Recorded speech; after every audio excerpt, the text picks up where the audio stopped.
வணக்கம் நண்பர்களே, நான் உங்கள் ஏகே. இன்னைக்கு நம்ம இந்த வீடியோவில் பார்க்க போகிற விஷயம் கேட்டிங்கன்னா, ஷாக்கிங்கான பல ரெஸ்லிங் நியூஸ் அப்டேட், அதுக்கப்புறம் என்னென்ன நடக்க போகுது அப்படின்றத நம்ம ஒன்று ஒன்றா தெரிஞ்சுக்கலாம். வாங்க நம்ம இன்றைக்கி வீடியோக்குள்ளே போகலாம். அதுக்கு முன்னாடி நீங்கள் இன்னும் அந்த வீடியோ கீழே உள்ள ரெட் கலர் சப்ஸ்கிரைப் பட்டனை நீங்கள் இன்னும் ப்ரெஸ் பண்ணி வச்சிங்க.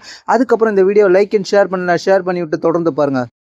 ஃபஸ்ட் நம்ம பார்க்க போகிற விஷயம்னு கேட்டிங்கன்னா, எல்ஏ நைட்டுக்கு வந்து யூஎஸ் டைட்டியில் வந்து அவர் வந்து ஓப்பன் சேலஞ்சு பேசின் பெர்லினில் விடப்போறாரு அப்படின்ற மாதிரி இப்போ WWE வந்து அவர் சொல்லிட்டாரு. அதனால் எல்ஏ நைட்டுக்கு ஆப்போனண்ட்டாக யாராக இருக்க வாய்ப்பு இருக்குன்னு கேட்டிங்கன்னா, சர்ப்ரைஸ் ரிட்டர்ன்ஸ் தான் இருக்கிறதுக்கு வாய்ப்பு இருக்குது. மேபி ஏஜி ஸ்டைல்ஸாக கூட இருக்கலாம். என்னை பொறுத்த வரைக்கும் ஏஜி ஸ்டைல்ஸாக இருக்க வாய்ப்பு ரொம்ப கம்மி தான். ஏன்னா ஏஜி ஸ்டைல்ஸை ஃபஸ்ட்டே வர வச்சு தோக்க வைக்க மாட்டாங்க.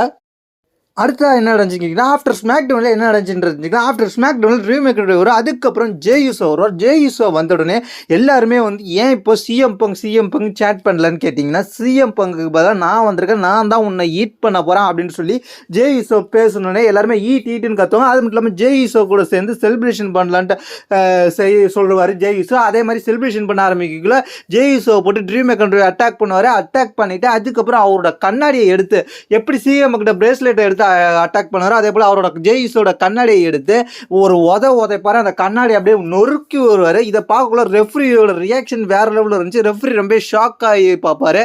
அந்த கண்ணாடியை நொறுக்கி விட்டுட்டாரு. ஜேயிஸோவுக்கும் ட்ரீம் மேக்கருக்கும் தான் ஆஃப்டர் ஸ்மாக் டவுனில் இந்த செக்மெண்ட் நடந்துச்சு. அடுத்தபடியாக ரோமன் ரிங்ஸை பற்றி சோலோசிக்கா ஒன்று சொல்லியிருப்பாரு. என்ன சொல்லியிருப்பாருன்னு கேட்டிங்கன்னா, ரோமன் ரிங்ஸோட கடை முடிஞ்சு போச்சு அப்படின்ற மாதிரி சொல்லியிருப்பாரு.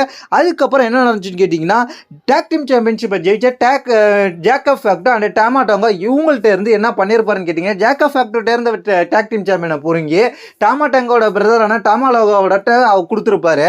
இதன் மூலயமாக என்ன தெரியுது, எப்படி இப்படி நடக்கலாம், இவங்க ரெண்டு பேர் தானே டேக் டீம் சாம்பியன்ஷிப்பை ஜெயிச்சாங்க, இவங்க எப்படி பங்கேறலாம் அப்படின்னு கேட்டிங்கன்னா, இந்த விதி ரொம்ப நாளைக்கு முன்னாடியே இருக்குது. இதை முதல் எனக்கு தெரிஞ்சு நான் WWE பார்க்க ஆரம்பிச்சேன் ஃபஸ்ட்டு யார்கிட்ட பார்த்தேன்னா, வேட் ஃபேமிலி தான் இந்த மாதிரி பண்ணுவாங்க. அந்த சம்பவத்தால் தான் இன்றைக்கி பிளட் லைனில் இந்த மாதிரி நடந்திருக்கு. பிளட் லைனோட அடுத்தது எப்போ நடக்கும்னு கேட்டிங்கன்னா, ரோமன் ரிங்ஸோட ரிட்டர்ன் அடுத்த வாரத்தில் வருவாரான்னு கேட்டிங்கன்னா, வரத்துக்கு வாய்ப்பு கொஞ்சம் இருக்குது. அந்த வாய்ப்பில் என்ன பண்ணுவார் கேட்டிங்கன்னா, ரோமன் ரிங்ஸ் கண்டிப்பாக அவர் மட்டும் வராமல் இன்னொரு நபரை கூட்டுக்கிட்டு வந்து தான் இந்த இடத்துல கலந்துப்பார். ஏன்னு கேட்டிங்கன்னா, ஏற்கனவே சிங்கிளாக இருந்த ரோமன் ரிங்ஸ் அடித்து சாச்சிட்டாங்க.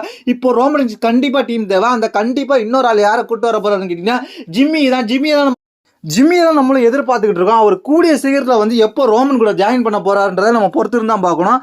அதனால் ரோமன் ரிங்ஸ் ஜிம்மி ஈசோவோட கூடிய சீக்கிரத்தில் வந்து பிளட் லைனை அட்டாக் பண்ண வாய்ப்பு இருக்குது.